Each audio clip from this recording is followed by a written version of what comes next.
Hi, Dave Sobel here, host of the Business of Tech podcast, reporting from the floor of GTIA's ChannelCon 2025. Thanks again to our event coverage sponsor, Movilla. Check out their AI-powered project management solution at movilla.com. I am joined today by Noelle Russell, and you are the CEO of the AI Institute, which is and you are a multi-award-winning technologist and executive educator who've led teams at Amazon Alexa, Microsoft AI, IBM, Accenture, and NPR, and you're a 5-time Microsoft MVP in trustworthy AI. Well done. Welcome to the show. Thanks for having me. Excited to be here. Now, I'm going to dive right in and talk with you've introduced this idea of the baby tiger metaphor for describing unchecked AI. Walk me through that. Yeah, how do you describe this problem? Absolutely. Yes, I actually, when I was at Microsoft, after being at Amazon Alexa, I had an opportunity to work with 17 research models and kind of grow them into production models. And now everyone's doing this work. Like, everyone's taking little models and making them big models. And I used to say cat herding was kind of how I manage them. Like, I'm herding a bunch of cats. But it turns out they're more like tigers, that when you get them, they're kind of cute and cuddly and they do nice things. Like, everyone starts their ChatGPT journey typing in a question and being like, well, that's not terrible. What else can I do? Like, they get really excited and enamored with it.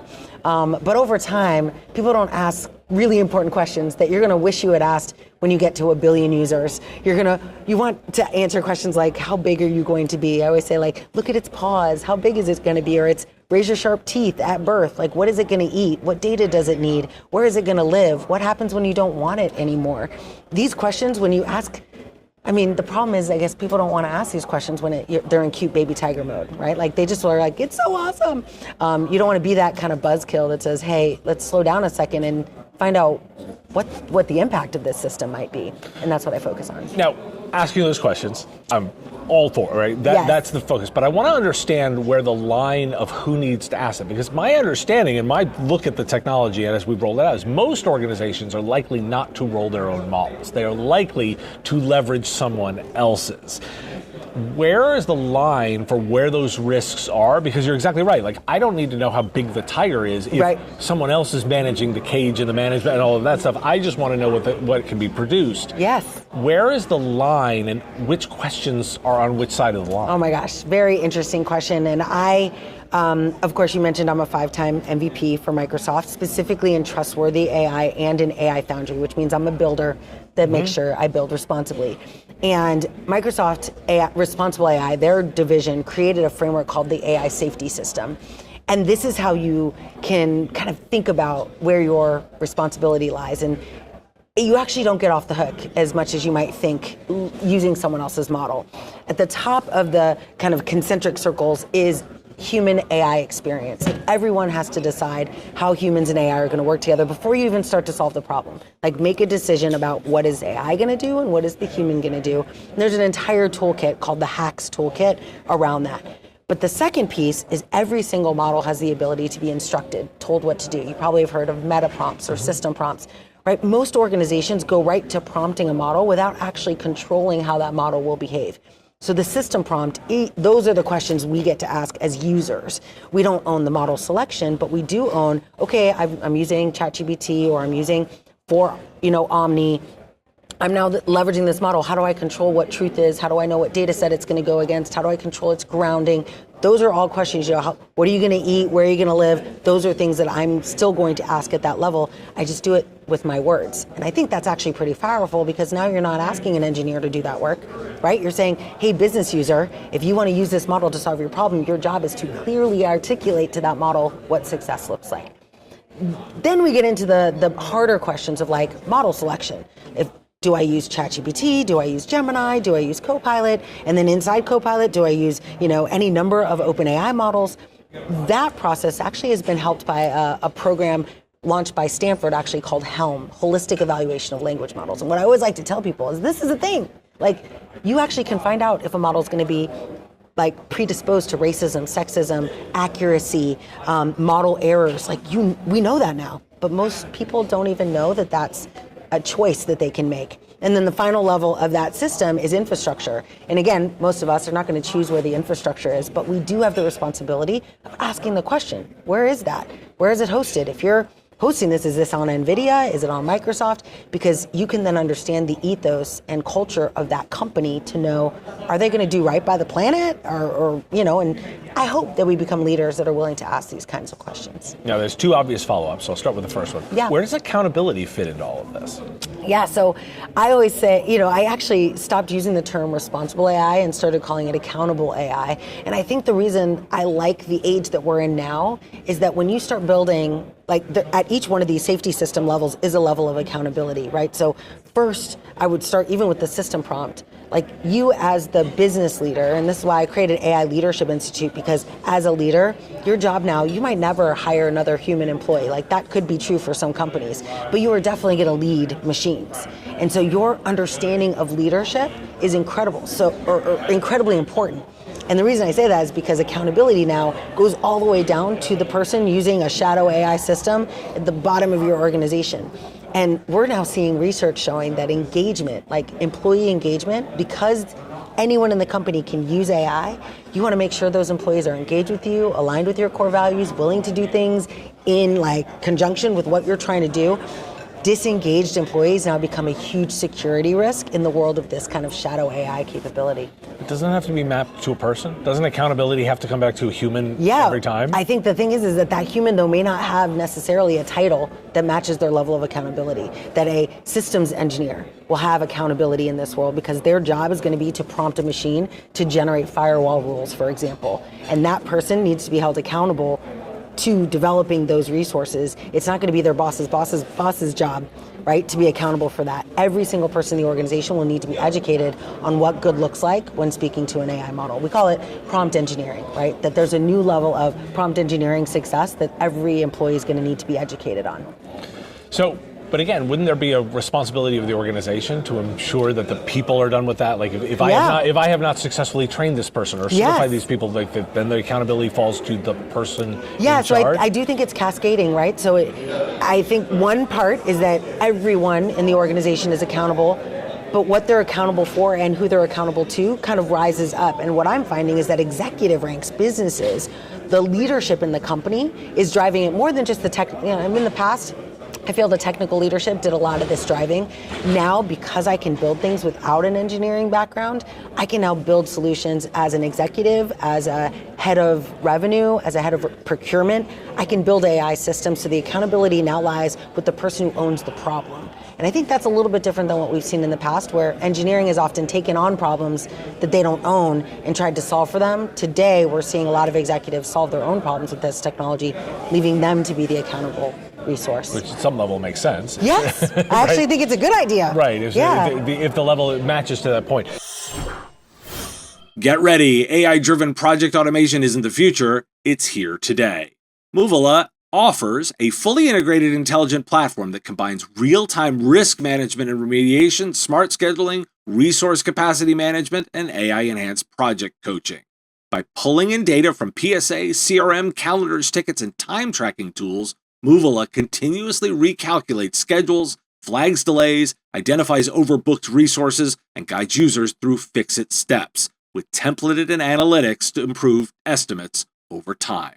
Businesses experience fewer cost overruns, up-to-date forecasting, smoother capacity planning, and more predictable on-time delivery, preserving margins and freeing teams to focus on the real work. Head to Movila.com, that's Moovila, to book a demo and see their AI-powered automation engine in action. So I feel like most organizations are woefully unprepared for this. Yeah, I would agree. I also think we've relied on kind of human leadership to manage humans, and even then, you probably have had a middle manager or two that didn't do a whole lot to increase the value of you as an employee. And so in a world where we're now leveraging AI systems, that level of leadership is going to have to improve dramatically. And that usually I actually have a framework that I use called ARC that helps companies understand the first. It's of course an acronym. I grew up at IBM, so you'll just have to forgive me. But A stands for awareness. And the first thing is everyone in the company, from the boardroom to the whiteboard to the keyboard, has to know what the possibility is, but also the danger is in using this technology. But then R is readiness. How does every single person know what AI looks like for their specific role in a company? And that translates to C, which is competitive advantage. But you don't get competitive advantage unless every single role knows how it's, partnering with AI systems. And you don't get that without a executive decision to create an awareness across the entire company on how they're going to innovate with this technology. So I think, again, it's multi-tiered, but at the beginning, which is different, I think, than some technology solutions, like the executives have to be the one that say, we're going to change. We're going to innovate with this technology, as opposed to be maybe scared by it.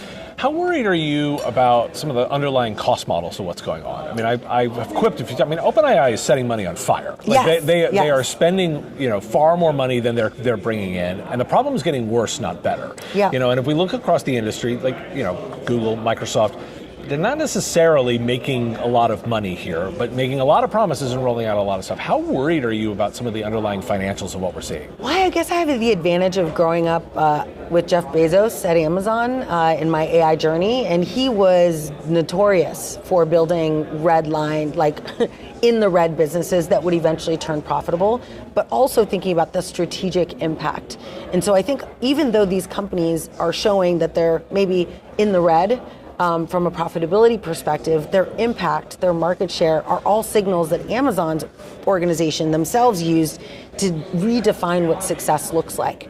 And I do think, like, as these systems get smarter, so right now, for example, OpenAI just launched their consulting practice, right? So many organizations, because of the work they did in the red over the last 2 years, as you probably know, services is where a lot of money is. Mm-hmm. They don't even have enough capacity to serve the amount of companies that have come to them and asked them for help. And that is 10x the rate that they could get from, a consulting firm. But because they're OpenAI, because they've done this work, and I think this is true for Anthropic, all of them are now seeing the value of building this technology. But just like Amazon Alexa wasn't the thing that Jeff Bezos was getting everyone to buy. He was getting everyone to buy having a daily conversation with Amazon. Well, sure, but he ended up just getting timers and music. I mean, if we really look at where that investment went, it actually we might see another wave of it. But, yeah, but I guess that's the point, is that wasn't the point. The point was to get everyone. I mean, we sold into 500 million homes a device that people talk to. Mm-hmm. And that ended up trending AWS usage. It ended up trending device purchases across all devices. Mm-hmm. Amazon Alexa drove Kindle growth. I mean, I honestly don't know what the future of Kindle would have been if Amazon Alexa didn't come out. Audible growth also happened because now people listen to Audible. So I think it was used as, that wasn't the revenue driver. It was used as a catalyst to drive other parts of the organization, specifically AWS, because other organizations, Amazon Alexa was built tied to a device, but it created Lex, Poly, all of these technologies that are now embedded in contact centers that are generating billions of dollars in new revenue opportunities. So I think it's important to kind of take it from a reinvention perspective, right? I always say, I build systems that nourish the world, and that those systems nourish the world back, but it's not linear. And so it's important not to try to attach a linear relationship to AI systems even inside a company. That oftentimes those systems might be used to accelerate a team that was struggling or amplify revenue that you've never seen before. I mean, we're starting to see new revenue opportunities in companies in lines of business they never even had before AI. So how do you translate this to a small company, though? Because, okay, yes, I love it. If you're throwing it to the Amazon example, okay, sure, buckets of money to go light on fire, right? Yeah. I mean, they have that margin of error. But most businesses are not that. Right. Most employees don't work for massive companies. The community you're talking to here, mostly driving small businesses. Yes. How do you translate that where the margin for error is not that big? Yeah, so what I always do is I have a theme. My ethos at my company is show, don't tell, right? Be a doer, not a talker. And so in every sales conversation that I have, I'm always demonstrating value. And I actually have gotten to the point now where I sell AI solutions. I actually don't sell there is no investment required. And what I like to look at, I call it an AI impact assessment. I just look at friction inside an organization and now identify pockets where an AI system could reduce that friction. I'm not building an AI system to sell an AI system. I'm going in and saying, hey, you know that data set that you try to talk to, you get frustrated every time you try to use it. That app you're talking to is from 1984. That's still on Windows 95. Can I build an AI system that doesn't replace it? I don't even need to lift and shift. I can just create an LLM as an interface, right? That's what we're seeing with this new agentic protocol. I can wrap all these old systems as an agent system that I can now communicate with my words.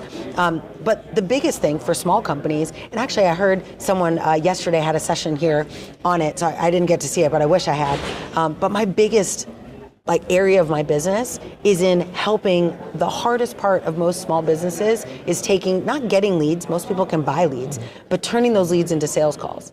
And usually CEOs or small business leadership, they're fine once they get on a call with someone because they're in their zone. They're like, I can do this, I know this. But getting them from, hey, I'm interested in talking to you, to, hey, let's have a sales call, and preparing them for that, that's a beautiful world that AI sits in. So I have a 4 LLM model that nurtures people from the time they raise their hand and download your PDF to the time they end up on your sales call. And I will go to a small business and say, look, just implement these models, and for every sale you close, then you pay me. So now it's zero. That I think is the way we need to think about it. How do we do zero investment AI revenue generating results for small businesses? Then they use that revenue to invest in other areas of their business, whether it's other AI projects or, let's face it, cyber. That's my biggest concern. How do I generate enough revenue using AI so that you can pour more money into your cyber solutions? Is there enough money to pour into cyber? If I look at the problems that are being introduced by the models, deepfakes alone are scary enough. Is we've so overemphasized the security problem. Where do you start there? Yeah, one of them is I have a model that just does asset inventory, right? Asset inventory, and then using that to map to, number one, public relations. So how are you sitting in the press? What did you put on your 10K? What did you put on your 8K? Right? I have an agent that does, I have 3 agents that do those searches, and on a daily basis, I can get new information about every vendor in my asset inventory. But all of that is hard. Today is manual, right? Today is managed in a spreadsheet or a Google Sheet empire. It's a bit crazy. I go into organizations all the time. I'm like, how do you even know that you match to the HIPAA or SOC compliance? In order for you to be a vendor for this company, you have to be SOC 2 compliant. Do you even know where you sit? And they have no idea. And AI is good at these things. It's not good necessarily at identifying opportunity in that space, but it's very good at correlating existing behavior to compliance. And now I'm free to actually build that solution myself. The human can now do solution architecture. But absolutely, I think that there's a huge opportunity there to do things that companies are not willing to do for themselves. And we're seeing a uptick, especially with quantum right around the corner.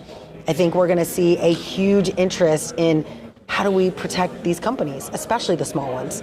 They're probably going to be the most vulnerable. I will admit, I'm hugely skeptical that quantum is around the corner because it's been around the corner for far too long. I know. So I don't buy it. So is AI. But I don't buy the quantum one at all. Now, Yeah. but to put that in a little bit of perspective, where do you put AI on the Gartner hype cycle right now? Where do you place it? Well, I'm in different conversations probably than the average listener, but it's in the trough of disillusionment. Okay. The challenge, though, is that when you build, when Alexa went through this trough, Alexa failed, right? It broke when people tried to use it for more than it was. When they really started to test it, it started to just break down, as you know. Yeah. and rightfully so. We built the model anyway. It was a command and control. It's all good. But with generative AI, and especially if you're not building models that are specific to your business, if you haven't privatized the LLM itself, you will be building on a public model that will lie on behalf of you and in an effort to actually help you. But it will manufacture resources. It will host those resources on websites. It will make it look very plausible that whatever you're trying to say is true is actually true. But at scale, that's a disaster, right? That can cause you, if you're a lawyer, to lose, get disbarred, right? As a physician, you can lose your license. These are pretty significant consequences to that. So we're talking August 2025. What are you looking in the next, let's not even go that far out, 6 months? What's the big thing you're looking for to have happen in the next 6 months as a trend? So I usually follow the trends of, I was recently on stage at a RSA conference with the CISOs of Anthropic and Meta and and OpenAI. And one thing that they said, we were just talking in like the speaker ready room, and one thing they said kind of haphazardly was that they were spending time building out an agentic organization, directors and above, where they had a mirrored agent that would support those individual roles in their company. And so there was this kind of Venn diagram between the human work and the AI systems that would complement those roles, which I thought was a slightly different take than on what I see the industry building, which are very functional, right? Like based on tasks that are happening in a workflow. This was based on humans doing the work. Do they have a sounding board, even LLM as a judge, like saying, hey, I saw what you did. Here's how you're approaching your OKRs. Here's how you're doing to make your number, et cetera. But that's already happening in those companies. That's usually a really strong signal of what's coming within the next 6 months to a year and a half.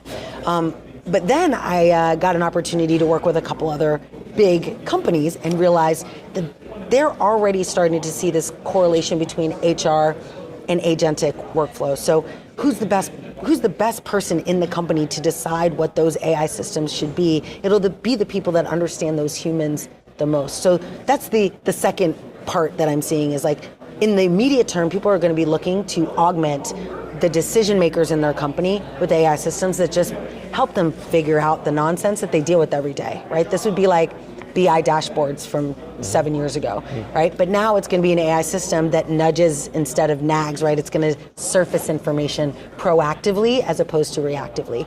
And then on the other side of that, of course, how do we start orchestrating those systems together? And I think that's probably a little further out than 6 months, but I already have clients that are built. I have an agentic blueprint that I go in and we do a workshop, we figure out who the people are, and then we build 5 models. And those models are mapped to humans, not mapped to tasks, which I think is a different take. Gotcha. I know we could keep going. I know. What's the best way for people to get in touch if they're interested in following what you're up to? Absolutely. It's easy. It's my first name, .ai, so you can just find me online. But you can also meet me on LinkedIn. I always encourage people to connect with me instead of just follow. I love creating new relationships, but most importantly, if I know somebody that one of your listeners needs to connect with, I'm happy to make that introduction. And that's how we met before That's we were on the show. That's right. Thank you all for watching, and thank you to our event sponsor, Movilla. Check out their AI-powered smart project management tool at movilla.com. The Business of Tech is written and produced by me, Dave Sobel, under ethics guidelines posted at businessof.tech. If you've enjoyed the show, make sure you've subscribed or followed on your favorite platform. It's free and helps directly. Give us a review, too. If you want to support the show, visit patreon.com/MSPradio, and you'll get access to content early. Or buy our Why Do We Care merch at businessof.tech. Have a question you want answered? We take listener questions, send them in, ideally as a voice memo or video to question@mspradio.com. I answer listener questions live on our Wednesday live show on YouTube and LinkedIn.